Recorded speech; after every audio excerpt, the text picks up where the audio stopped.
Hey, I'm Mike, and this is yet another Orangewood guitar review. In fact, this is my third. This one is the Florence, which, as you can tell, I am a big guy, but this is a very tiny guitar, and the contrast of the two of us might look a little ridiculous, but it is a parlor-style guitar. It came out September 20th, 2019. I ordered it the day it came out, and it is here on the 26th.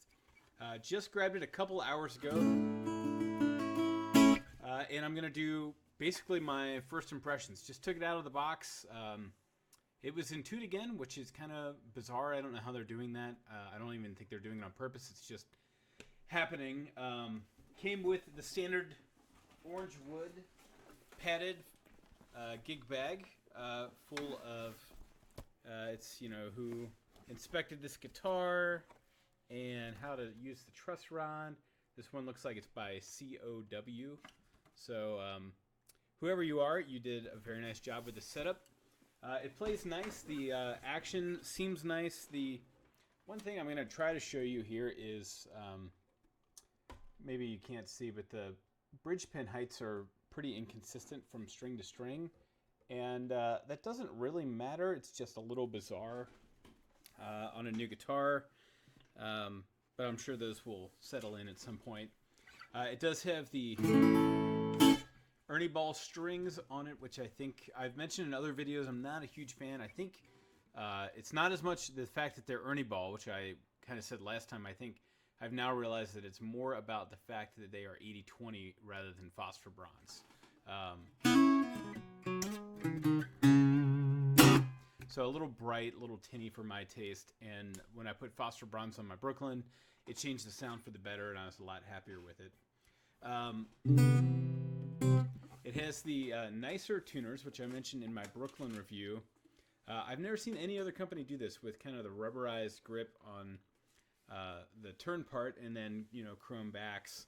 But they hold tune pretty well. I've, tuned it up once since I had it, and I was really just checking the tuning.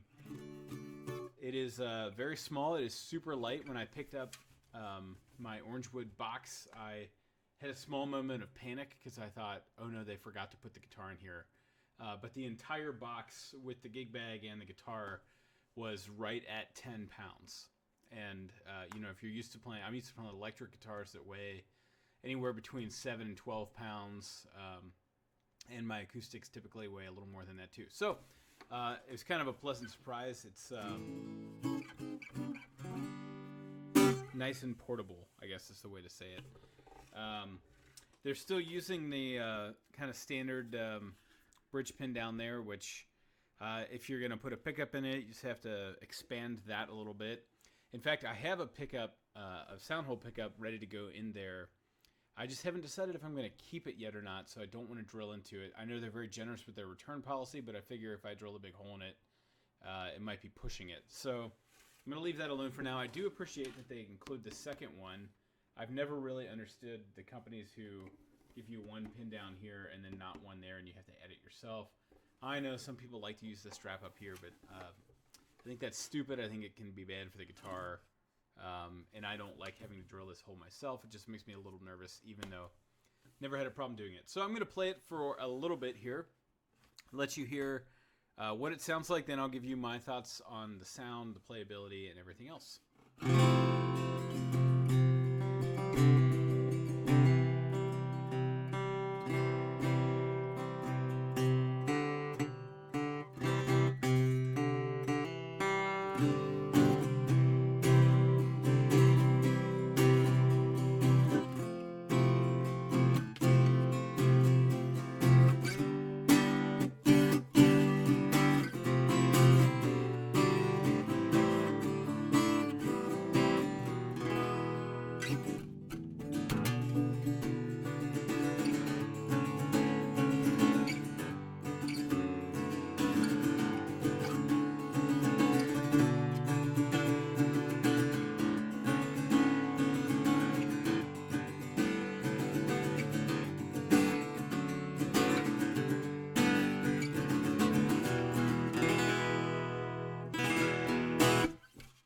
Sorry, I don't really have anything in mind. I'm just kind of strumming like I would in a guitar shop trying to get a feel for it.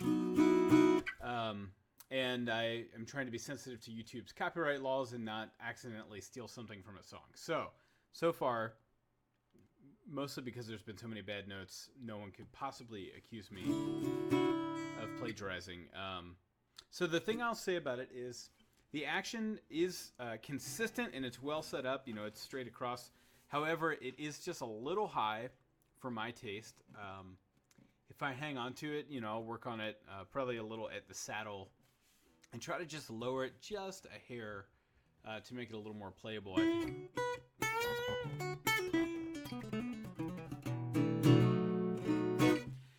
And I found Orangewood guitars after my first 2 reviews and now after this one, I find them a little difficult to play, and it's not so much the action as it is the width of the fretboard. It's just a little wider at the nut and all the way across the fretboard. The strings are just a little further apart than the guitars I'm used to, and that's, you know, a subjective thing. That's not a right or wrong thing. No one would try to tell you that. In fact, my first ever acoustic was a Seagull, and that is like the widest fretboard you can get.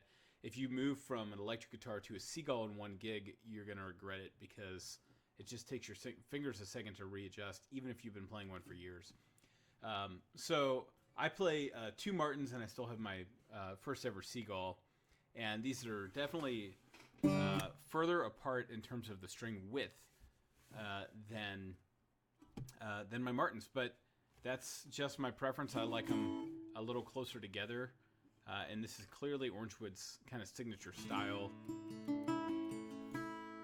since they've done it on so many guitars now, and it feels consistent across all their guitars, having played 3 of them. So the things I'll say about it are, I think when you give it a good open chord, that sounds pretty good. You know, it's not going to be low booming bass, but with the parlor size guitar, it's not meant to be that. It's kind of nice for singer-songwriters, definitely for people who play fingerstyle, which I really don't.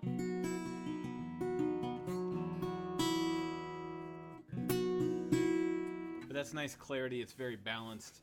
However, I will say my experience of parlor guitars in general is that they sound a little mid-rangey, sometimes even a little too much on the high end, and they can sound kind of tinny and artificial, and I think this definitely has some of that sound. So I don't know how much of that is the strings,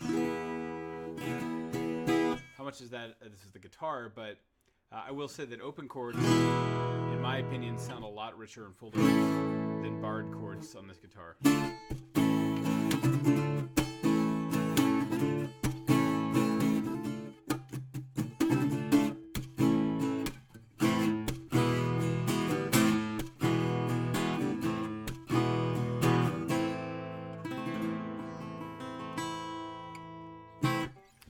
I don't play slide, but if I did, I think this would probably be a decent guitar for playing slide on. It's not my favorite for lead work because I think it's hard to move quickly with the string width, but also the action that it came with.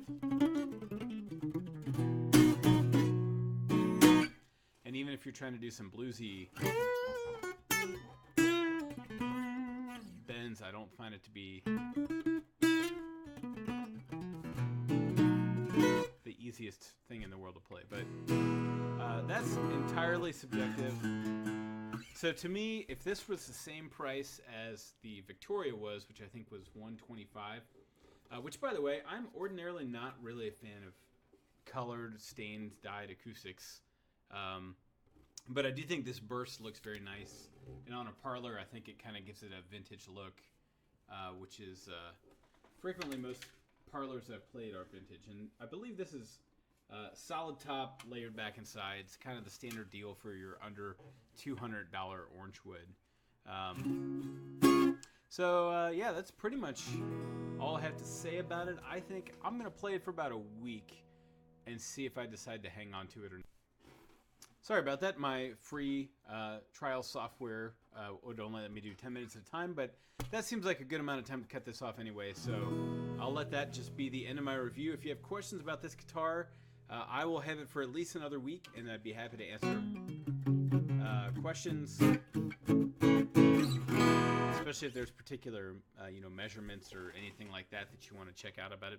To me, for $200, it kind of feels like a gamble, and I feel like I'd really have to hate it to send it back.